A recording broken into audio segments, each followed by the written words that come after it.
Hello Vidya, are you all good? I hope so. आप सही होंगे, है ना। आप सोशल डिस्टेंसिंग का पालन करते रहे घर पे बैठ करके, है ना। कहीं पे नहीं निकलने का, हर चीजें आपकी बेड तक आपके हाथ में पहुंच रहा है।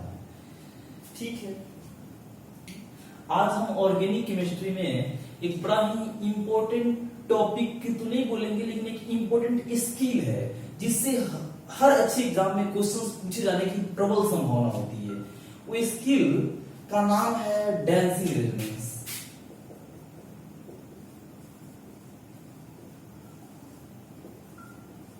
हाँ, आप सही समझ रहे हैं, डांस करने वाला है, डांसिंग है ये, डांसिंग रेजोनेंस। क्या होता है सर, कैसे होता है, सारी बातें बहुत स्पष्ट तरीके से हम जानेंगे। ये एक खास मॉलिक्यूल्स में फिनोमेना होता है। ये एक मॉलिक्यूल से हमारा मिथाइल साइक्लोप्रोपाइल कार्बोकेटायन, ये मॉलिक्यूल्स में ये फिनोमेना होता है। ये खास प्रकार का रेजोनेंस शो करता है ना। उस रेजोनेंस का नाम दिया गया डांसिंग रेजोनेंस। क्या होगा सर मिथाइल साइक्लोप्रोपाइल कार्बोकेटायन? तो शायद ऐसा ही कुछ होगा सर। ये मिथाइल पे कार्बोकेटायन, अगर इसको मैं मिटा देता तो ये मिथाइल होता, मिथाइल साइक्लोप्रोपाइल या मिथाइल साइक्लोप्रोपेन बोलते हैं। अगर इस पे प्लस लिखा है तो मिथाइल साइक्लोप्रोपाइल कार्बोकेटायन। इसमें बड़ा इंटरेस्टिंग एक फिनोमेना होता है, एक बड़ा ही आश्चर्य कर देने वाला कंसेप्ट इसमें मिलता है। आश्चर्यजनक बिहेवियर होता है इसका। उसी बिहेवियर का हम लोग पता करेंगे कि क्या लॉजिक क्या हो सकता है उस बिहेवियर का। चलो, आज मैं आपसे बात करूंगा इस मॉलिक्यूल पे। अभी इस मिथाइल साइक्लोप्रोपाइल पर जाने से पहले मैं इस रिंग पे बात करना चाहता हूं। क्या है सर, ये साइक्लोप्रोपेन है, साइक्लोप्रोपेन। इसमें बच्चे मैं आपको बड़ा ही, आप याद करिए, कार्बन कार्बन डबल बॉन्ड, ये क्या है, एल्कीन है, एल्कीन। इसका एक बड़ा ही फीचर रिएक्शन होता है इलेक्ट्रोफिलिक एडिशन रिएक्शन। किसी इलेक्ट्रोफाइल को जब ऐड किया जाता है, मान लो कि Br2 इज इलेक्ट्रोफाइल, अगर ऐड करेंगे तो ये पाई बॉन्ड खत्म होगा, एक Br यहां पे जुड़ जाएगा और दूसरा Br यहां पे जुड़ जाएगा। मतलब कि एल्कीन में क्या है, पाई इलेक्ट्रॉन से, मतलब कि पाई इलेक्ट्रॉन रखने वाले मॉलिक्यूल्स का एक बड़ा ही फीचर रिएक्शन होता है, वो है इलेक्ट्रोफिलिक एडिशन रिएक्शन। मतलब कि इलेक्ट्रोफिलिक एडिशन रिएक्शन वहीं पे होंगे जिस मॉलिक्यूल के पास पाई इलेक्ट्रॉन हो। एल्कीन डबल बॉन्ड था सर, पाई था, हुआ इलेक्ट्रोफिलिक एडिशन रिएक्शन। हमने पढ़ा है कि इलेक्ट्रोफिलिक एडिशन रिएक्शन इस मॉलिक्यूल में हो सकता है। ठीक है सर, ठीक है बच्चे। इलेक्ट्रोफिलिक एडिशन में कहना क्या चाहता हूं, जरा खुद ध्यान से सुनिए। इलेक्ट्रोफिलिक एडिशन रिएक्शन उसी मॉलिक्यूल में, किसमें हुआ था, ये एल्कीन में। मतलब कि इसके पास पक्का से पाई बॉन्ड है। Electrophilic addition reaction pi bond वाले मॉलिक्यूल का फीचर रिएक्शन है। पाई बॉन्ड वाले मॉलिक्यूल ही इलेक्ट्रोफिलिक एडिशन रिएक्शन देते हैं। ठीक है, ठीक है सर। बच्चे आप इस मॉलिक्यूल का नाम बताओगे क्या? 6 मेंबर, 6 कार्बन है एक रिंग में, क्या नाम बोलेंगे? साइक्लोहेक्सेन। साइक्लोहेक्सेन है ये, सही है। ये इलेक्ट्रोफिलिक एडिशन रिएक्शन नहीं देता है।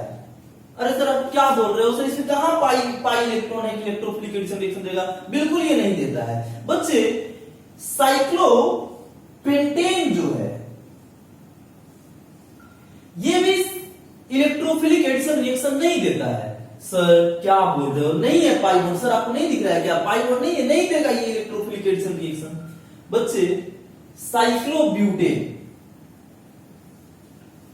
ये भी इलेक्ट्रोफिलिक एडिशन रिएक्शन नहीं देता है। हाँ सर नहीं देगा, पाई बॉन्ड नहीं है, सारे सिंगल बॉन्डेड है, कोई पाई इलेक्ट्रॉन की डेंसिटी नहीं है, नहीं देगा। लेकिन आश्चर्य, अद्भुत बात बच्चे, साइक्लोप्रोपेन इलेक्ट्रोफिलिक एडिशन रिएक्शन देता है। आश्चर्य सर, इसके पास तो पाई नहीं दिख रहा है, इलेक्ट्रोफिलिक एडिशन रिएक्शन देगा तो पक्का इसके पास पाई इलेक्ट्रॉन होना चाहिए। क्या सर पाई इलेक्ट्रॉन है? हमको तो नंगी आंखों से नहीं दिखा, साधारण ज्ञान तो नहीं बता रहा है। हमने पढ़ा था कि सिंगल बॉन्ड सिग्मा बॉन्ड के बने होते हैं, सिग्मा बॉन्ड सिग्मा इलेक्ट्रॉन के बने होते हैं। मतलब कि ये सिंगल बॉन्ड है तो सिग्मा इलेक्ट्रॉन होगा इसमें, इसमें भी सिग्मा इलेक्ट्रॉन, इसमें भी सिग्मा इलेक्ट्रॉन। और sigma electron electrophilic addition reaction देते नहीं है। इलेक्ट्रोफिलिक एडिशन रिएक्शन वही मॉलिक्यूल देंगे जिनके पास पाई इलेक्ट्रॉन हो, डबल बॉन्ड हो। ठीक है सर, ये लेकिन ये इलेक्ट्रोफिलिक एडिशन रिएक्शन देता है। बच्चे प्रैक्टिकल सत्य है, आपकी थ्योरी गलत हो सकती है। थ्योरी क्या कह रहा है? थ्योरी ये कह रहा कि ये 3 मेंबर के जो कार्बन है आपस में जुड़े हुए हैं वो सिंगल बॉन्ड से जुड़े हुए हैं, और हमने रट रखा है कि सिंगल बॉन्ड सिग्मा बॉन्ड होते हैं, सिग्मा इलेक्ट्रॉन रहते हैं उसमें। लेकिन ये चूंकि पाई इलेक्ट्रोफिलिक एडिशन रिएक्शन देता है, तो इलेक्ट्रोफिलिक एडिशन रिएक्शन सिर्फ और सिर्फ पाई इलेक्ट्रॉन रखने वाले कंपाउंड ही दे सकेंगे, डबल बॉन्ड होने वाले कंपाउंड नहीं दे सकेंगे। मतलब इसके पास पाई इलेक्ट्रॉन होगा, इस बॉन्ड में पाई इलेक्ट्रॉन होगा, तभी दे रहा है sir pi electrophilic addition reaction. Practical था ये इलेक्ट्रोफिलिक एडिशन रिएक्शन, ये 3 मेंबर का देता है, आपके सिलेबस में पढ़ना है। तो सर कैसे हम समझ पाएंगे, कैसे महसूस कर पाएंगे? तो बच्चे थियोरेटिकली आप प्रूफ करके दिखाओ कि उसमें पाई इलेक्ट्रॉन्स है, तब हम माने। तो चलो इसके लिए मैं एक डेटा लेता हूं, उस डेटा के आधार पे शायद आप वहां तक पहुंच पाओगे कि वहां पे पाई इलेक्ट्रॉन्स है। चलो फिर ये हाइब्रिडाइजेशन आपने पढ़ रखा है, और हाइब्रिडाइजेशन के अकॉर्डिंग बॉन्ड एंगल क्या होता है ये भी आप जान रहे हो।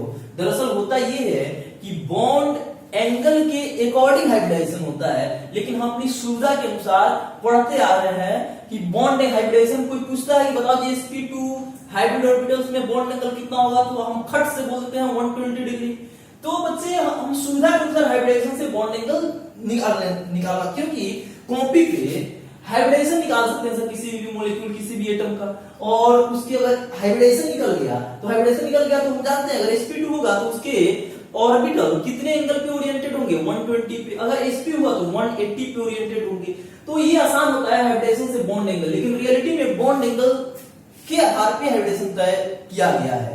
लेकिन चूंकि सुविधा अनुसार हमने रखते रहा हाइब्रिडाइजेशन से बॉन्ड एंगल, इसलिए आदत भी पड़ी हुई है हाइब्रिडाइजेशन से बॉन्ड एंगल जानने की। चलो कोई नहीं सर, अगर हाइब्रिडाइजेशन sp होगा बच्चे तो बॉन्ड एंगल क्या हमने पढ़ा था 180 डिग्री।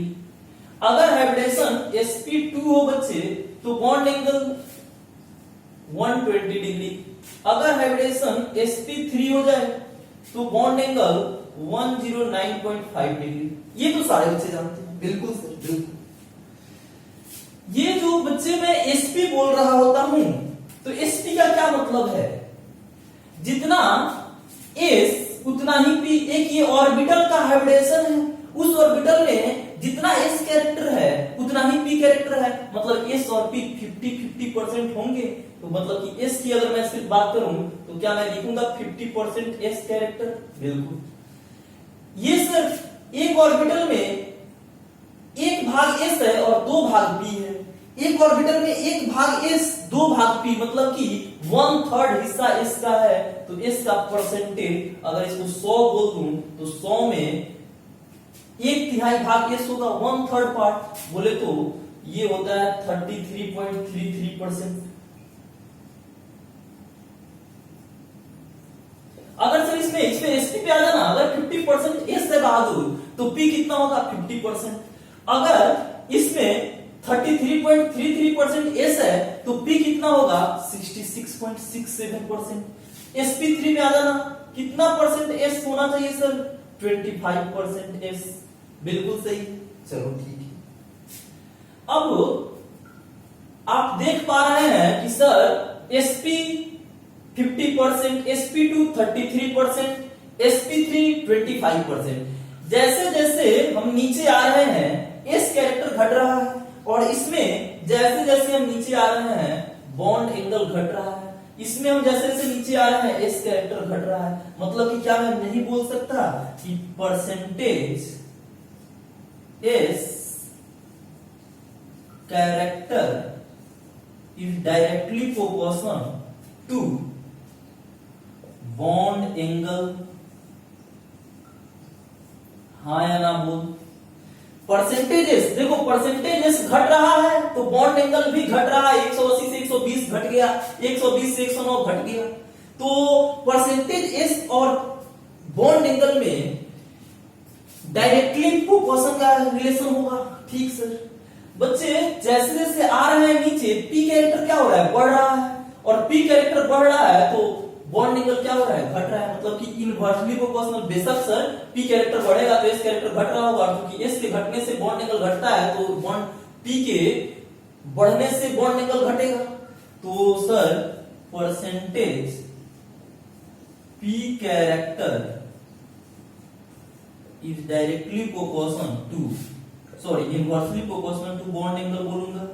बिल्कुल सही, कोई मुश्किल की बात नहीं है।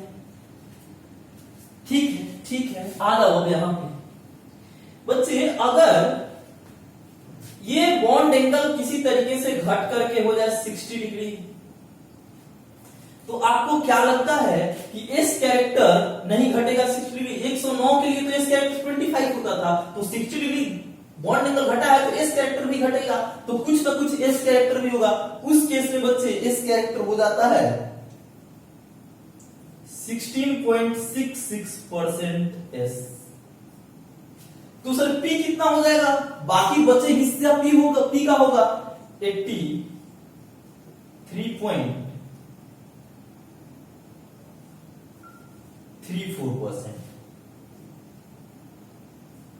क्या होगा सर? ये पी होगा। खूब ध्यान से देखेंगे, मतलब कि सर आप जब देखना जरा, यहां पे 25% एस है तो 75% पी होगा।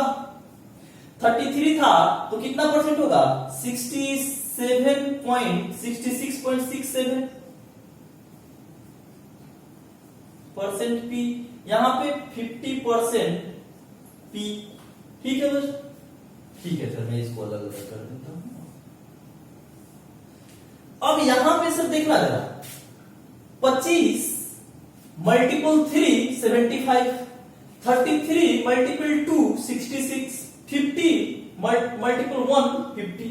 तो 50 मल्टीपल 1 मतलब एस और पी बराबर एस के कितना गुना पी? 2 गुना तो sp2, एस के कितना गुना पी? 3 गुना तो sp3। मैंने ये बता रहा है कि पी एस के 3 गुना है। तो बच्चे ये एस के कितना गुना है? अप्रॉक्स 16, 16 पंचे 80, 5 गुना है। तो यहां पे जो हाइब्रिडेशन एसाइन होता है बच्चे, बुक जो लिखता है वो sp5 लिख सकता है, लिखता है बिल्कुल।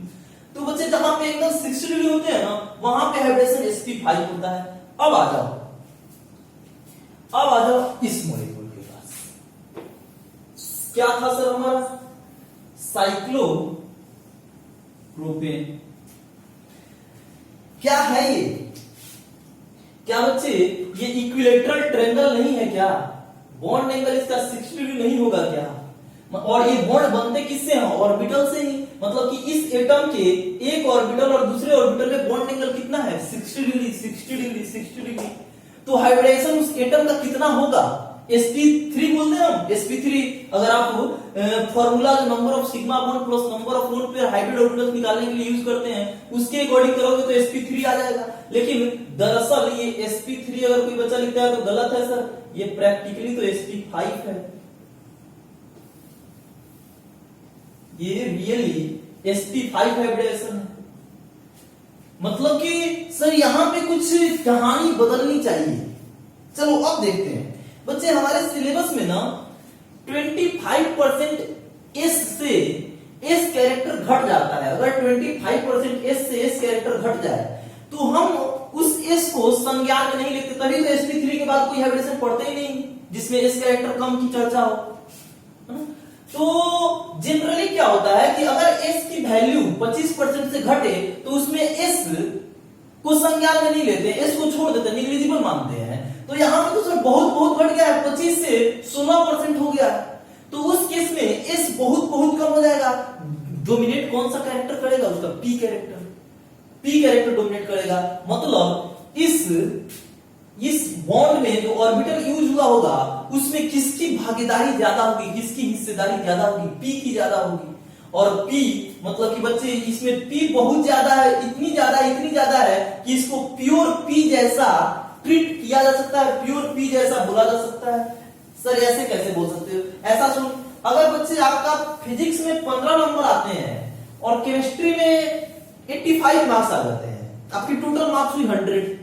अगर आपसे पूछे कि बच्चे आपको कितना मार्क्स है एग्रीगेट मार्क्स में सबसे ज्यादा परसेंटेज किसका बोला जाएगा? केमिस्ट्री का। केमिस्ट्री के सामने फिजिक्स की परसेंटेज तुच्छ है, नगण्य है, आप चर्चा करना नहीं चाहोगे। यस, आप बोलोगे कि मेरा पूरा का पूरा मार्क्स केमिस्ट्री से ही आया है। सेम कहानी, एस इतना घट गया कि इस की चर्चा करना ही तुम नहीं चाहोगे, बोलोगे कि इस हाइब्रिडाइजेशन में सारा का सारा पी ही है। और बच्चे, सारा का सारा पी कहने का क्या मतलब होता है? प्योर पी, कुछ मिक्सिंग नहीं। और प्योर पी क्या होते हैं? अनहाइब्रिड होते हैं। और अनहाइब्रिड ऑर्बिटल से कैसा बॉन्ड बनता है? पाई बॉन्ड बनता है। बच्चे, ये जो आपको दिख रहा था हाइब्रिड ऑर्बिटल से बनने वाला बॉन्ड, दरअसल ये हाइब्रिड ऑर्बिटल का बॉन्ड नहीं है, ये प्योर पी जैसा है। लेकिन इस बात से इनकार नहीं किया जा सकता कि इसमें 100% पी नहीं है। 100% पी नहीं है, लेकिन बहुत ज्यादा पी है। तो मतलब कि बहुत ज्यादा पी होने से इस बॉन्ड में बहुत ज्यादा पाई का कैरेक्टर आएगा। पाई आ गया ना, और पाई के जहां पे पाई बॉन्ड होते हैं, तो पाई बॉन्ड का ही स्पेशल रिएक्शन, एक फीचर रिएक्शन होता है इलेक्ट्रोफिलिक एडिशन रिएक्शन। तो क्या ये इलेक्ट्रोफिलिक एडिशन रिएक्शन नहीं दे पाएगा? बिल्कुल देगा, देता ही है। तो हम समझ सके कि सर इसके पास जो ऑर्बिटल्स है ना, वो प्योर पी जैसा है, इसके पास प्योर पी कुछ ऐसा होगा। आप एक प्लेन में, मैं आपको इमेजिन कराऊं, सोचना, यहां पे एक कार्बन, यहां पर एक कार्बन, यहां पर एक कार्बन, इसके पास प्योर पी डंबल, इसके पास प्योर पी, इसके पास भी प्योर पी। अब ये कैसे करेंगे? अब तो ये पूरा ऐसे ओवरलैप तो नहीं करेंगे, ये लैटरल ओवरलैपिंग ही करेंगे, साइड वाइज ओवरलैपिंग ही करेंगे। और साइड वाइज ओवरलैपिंग से पाई बॉन्ड बनता है। मतलब कि ये जो साधारण ज्ञान कह रहा था सिग्मा, वो सिग्मा नहीं है। दरअसल उस बॉन्ड में पाई इलेक्ट्रॉन की प्रॉपर्टीज होगी, और pi electron electrophilic addition reaction देने में माहिर होते हैं। एल्कीन इलेक्ट्रोफिलिक एडिशन रिएक्शन देने इसलिए देता है क्योंकि उसके पास पाई इलेक्ट्रॉन होता है। तो ये साइक्लोप्रोपेन भी देता है हमारा pi electron, sorry electrophilic addition reaction. आप समझे होंगे बच्चे। अब मैं आपको बतलाऊं जरा इसकी एक और विशेषता, यहीं पे पढ़ लेनी हमें। एक कार्बन यहां पे, दूसरा कार्बन यहां पे सर, तीसरा कार्बन यहां पे, इसकी पी ऐसे, इसकी पी ऐसे, एक और पी ऐसे, और ये तीनों लैटरल ओवरलैप कर रहे होंगे, साइड वाइज ओवरलैप कर रहे होंगे, और बॉन्ड बन रहा होगा। लेकिन क्या आप इस बात से एग्री कर रहे हो कि वो प्योर पी एकदम 100% होंगे? नहीं, कुछ तो होगा सर। और जैसे ही आएगा sp5, जैसे ही हाइब्रिड होंगे, तो हाइब्रिड ऑर्बिटल्स कैसे ओवरलैप करते हैं? Head on. तो वो थोड़ा सा मुड़ जाएंगे, क्या? हेड ऑन ओवरलैप करने के लिए। ऐसे होगा तो कंप्लीट हेड ऑन ओवरलैप। लेकिन ये था कंप्लीट लैटरल, लेकिन कंप्लीट लैटरल से चूंकि उसमें हाइब्रिड ऑर्बिटल्स का भी गुण है, एस भी है थोड़ी सी पी के साथ साथ, तो ये थोड़ा सा ऐसे मुड़ जाएगा, सारे ऑर्बिटल्स वैसे वैसे मुड़ जाएंगे। तो ये अपने इंटरन्यूक्लियर एक्सिस पे, ये जो इंटरन्यूक्लियर एक्सिस है बच्चे, ये जो इंटरन्यूक्लियर एक्सिस है, उससे 9.5 डिग्री पे ये बॉन्ड झुक जाता है, बेंड कर जाता है।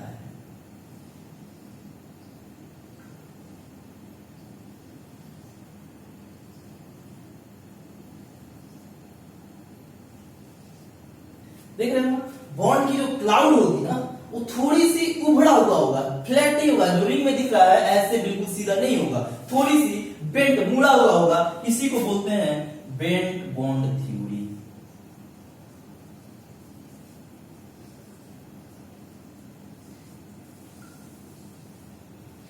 यहां पे जो बॉन्ड मिलेंगे ना, वो थोड़े मुड़े हुए मिलेंगे, बिल्कुल सीधी नहीं मिलेंगे, bent bond theory.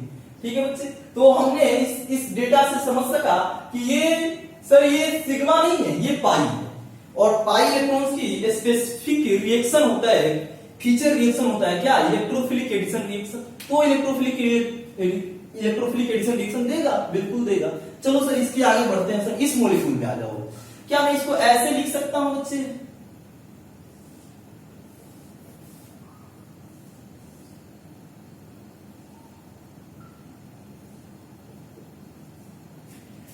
Methyl cyclopropyl carbocation.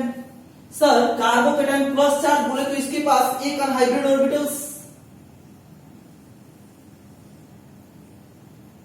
एक अनहाइब्रिड ऑर्बिटल्स, और ये जो अनहाइब्रिड है ऐसे ऐसे है सर।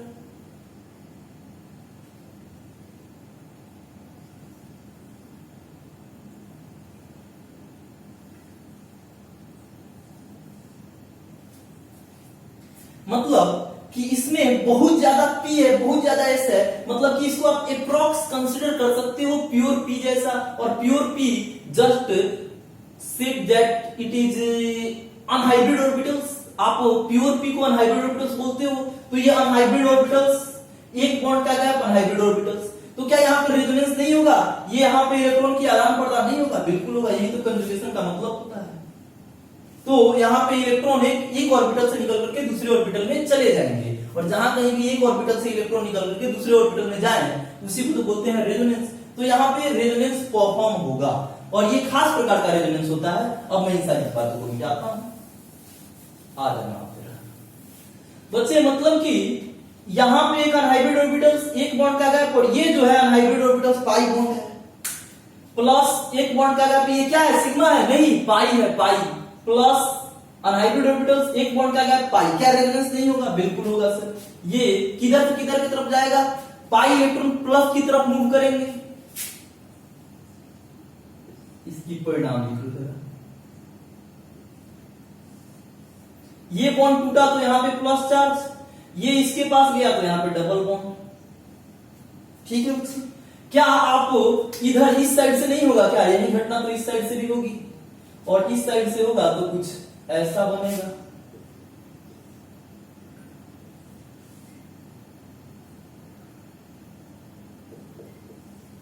ये बॉन्ड लेके गया इसका इलेक्ट्रॉन, तो इस पे प्लस चार्ज, और कहां गया? यहां पे, तो डबल बॉन्ड। ये कुछ बच्चे ये ऐसा है, देख ऐसा था मिथाइल साइक्लोप्रोपाइल, लेकिन ये दरअसल रेजोनेंस में ऐसे, कभी ऐसे, ऐसे ऐसे बहुत तेज मूव करेगा। हाँ या ना बोल, मतलब कि ये डांस कर रहा होगा, इसीलिए इसको बोलते हैं डांसिंग रेजोनेंस। ये डांसिंग रेजोनेंस हो गया। इससे बच्चे मॉलिक्यूल में सुपर स्टेबिलिटी आ जाती है। ये बहुत इंपॉर्टेंट टॉपिक है, ये सॉरी इंपॉर्टेंट स्टेटमेंट है। डांसिंग रेजोनेंस मॉलिक्यूल को बहुत ज्यादा स्टेबल कर देते हैं। ऐसा क्यों मैं कह रहा हूं, जरा सुनना। सर एक तो आपको दिखना चाहिए, सर आप बोल रहे हो कि ये बहुत ज्यादा स्टेबिलिटी प्रोवाइड करता है डांसिंग रेजोनेंस, जबकि क्या आपको नहीं दिख रहा है क्या कि ये ऐसे है, यहां पे प्लस चार्ज बोले तो ये अनहाइब्रिड ऑर्बिटल्स, यहां पर भी अनहाइब्रिड लेकिन थोड़ी सी झुका हुआ अनहाइब्रिड, यहां पर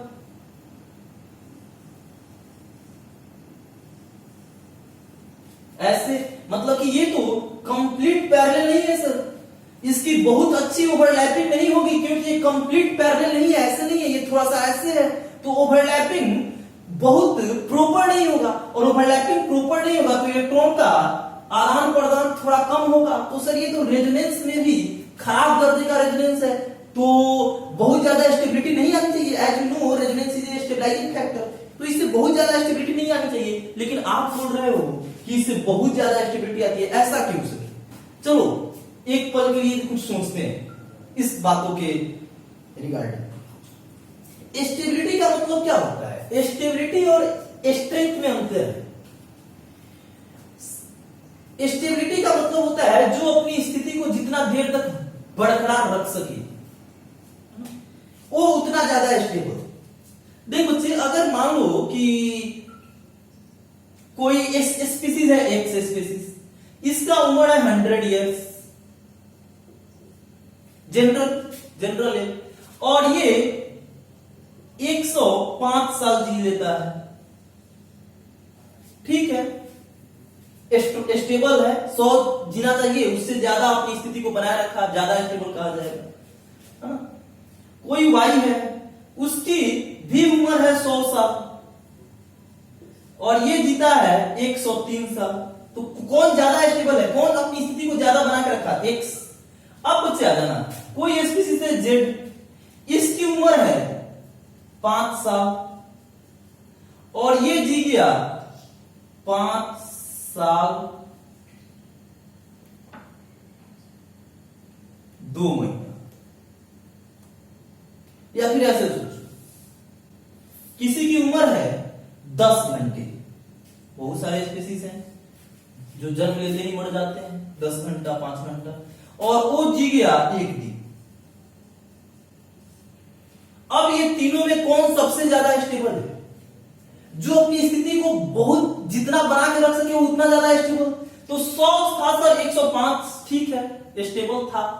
ये सब तो कमाल की स्टेबिलिटी आया इसमें, 10 घंटा में इसकी जिंदगी थी, एक दिन जी गया, कमाल का। इन तीनों में अगर तुलना किया जाए तो ये सबसे ज्यादा स्टेबल। सेम कहानी आती है सर, 3 मेंबर का रिंग है, एंगल स्ट्रेन बहुत ज्यादा है, हाई अनस्टेबल है, हाईली अनस्टेबल, इसको एग्जिस्ट करना ही नहीं चाहिए। लेकिन जैसे ही ये रेजोनेंस करता है ना बच्चे, इस फॉर्म में आ जाता है। अब जैसे ही रेजोनेंस में जाता है, अब यहाँ पे रिंग का फॉर्मेशन खत्म हो गया, ये ओपन चेन में कन्वर्ट हो जाता है। और जैसे ही इन ओपन चेन में कन्वर्ट करता है, मतलब कि जो रिंग की स्थिति है ना वो खत्म हो जाती है। अब जैसे ही होगा ना, ये बहुत अच्छा रिलैक्स करेगा। तुम ऐसे सोच सकते हो, किसी को बीमारी हुई, ये मतलब कि ये बहुत अपने आप को कंफर्ट फील करेगा, मजा आ जाएगा इसको। इसलिए बोलते हैं कि यहाँ पे ये क्यों मजा आया, डांसिंग रेजोनेंस के कारण। तो डांसिंग रेजोनेंस के कारण ये मर रहा था और इसको जीवन मिल गया, तो ये बहुत ज्यादा स्टेबल कहा जाएगा। ये मर रहा था, इसको एक दिन की जिंदगी मिल गई, बहुत ज्यादा स्टेबल। बच्चे ऐसे सुनो, मरना तो सबको है। मान लो कि किसी को बीमारी हो गई, उसको मर जाना है 10 साल में, और किसी एक को कैंसर जैसी घातक बीमारी हुई और उसको मर जाना है 3 महीने में। लेकिन इसको कोई 10 साल दवा देकर के 10 साल 1 महीना बढ़ा देता है, मतलब कि 10 साल 1 महीना ये हो जाता है, 10 साल 1 महीना। इसको कोई दवा देकर के 3 महीने में मरने जा रहा था, इसको भी कोई 1 महीने बढ़ा देता है, 3 महीना प्लस 1 महीना, 4 महीना ये जिंदा रहेगा। बताओ किसमें ज्यादा स्टेबिलिटी है? बेशक नीचे वाला में, बेशक। तो वही कहानी है, ये मर ही रहा था बिल्कुल, अब इसको जीवन दान मिल गया, रिलैक्स हो गया, बहुत ज्यादा स्टेबिलिटी आती है। तो जहां कहीं भी बच्चे डांसिंग रेजोनेंस की बात हो, अगर डांसिंग रेजोनेंस परफॉर्म हो रहा हो, उस मॉलिक्यूल में बहुत ज्यादा स्टेबिलिटी आ जाती है, बहुत ज्यादा वो मॉलिक्यूल स्टेबल हो जाता है। इवन जनरल रेजोनेंस से भी ज्यादा स्टेबिलिटी कंसीडर किया जाता है। आपने सीखा, क्या सीखा सर? डांसिंग रेजोनेंस एक स्पेशल मॉलिक्यूल की प्रॉपर्टी है, एक स्पेशल कंपाउंड की प्रॉपर्टी है। कौन सा कंपाउंड है? Methyl cyclopropyl carbocation. कैसे होता है सर? तो ये जो हमने आज तक सीखा था कि ये सर यहाँ पे तो रेजोनेंस है ही नहीं, लेकिन आप मत बोलिए ये रेजोनेंस पाई है, पाई एक कौन का प्लस, क्या कंजुगेशन में है? हाँ सर कंजुगेशन में है, रेजोनेंस में जाएगा, इधर भी जाएगा, इधर भी जाएगा, क्योंकि एक पोजीशन से दूसरे पोजीशन में फ्लिप करता है, डांसिंग जैसा लगता है, इसलिए इसको नाम दे दिया गया डांसिंग रेजोनेंस, बाकी कुछ नहीं है। हाँ, हमने प्रूफ किया क्यों ये पाई है, सारा बातें प्रूफ कर रखा है, क्यों इसमें पाई कैरेक्टर आया है ज्यादा। तो ठीक है बच्चे, अब डांसिंग रेजोनेंस सबसे ज्यादा मतलब कि फेमस है, बहुत फेमस है, लेकिन बिल्कुल अनएक्सप्लेन्ड है। कहीं पे इसको बहुत ज्यादा एक्सप्लेन नहीं किया जाता, बच्चों को रटने के लिए बोल दिया जाता, बच्चे उसको फील नहीं कर पाते, इसलिए उनको अपने दिमाग में रख भी नहीं पाते हैं। हाँ, मुझे लगता है कि आप बहुत हद तक चीजों को नजदीक से देखे होंगे, है ना? चीजें बिल्कुल यही एग्जैक्ट थ्योरी यही है इसकी। Okay, thank you.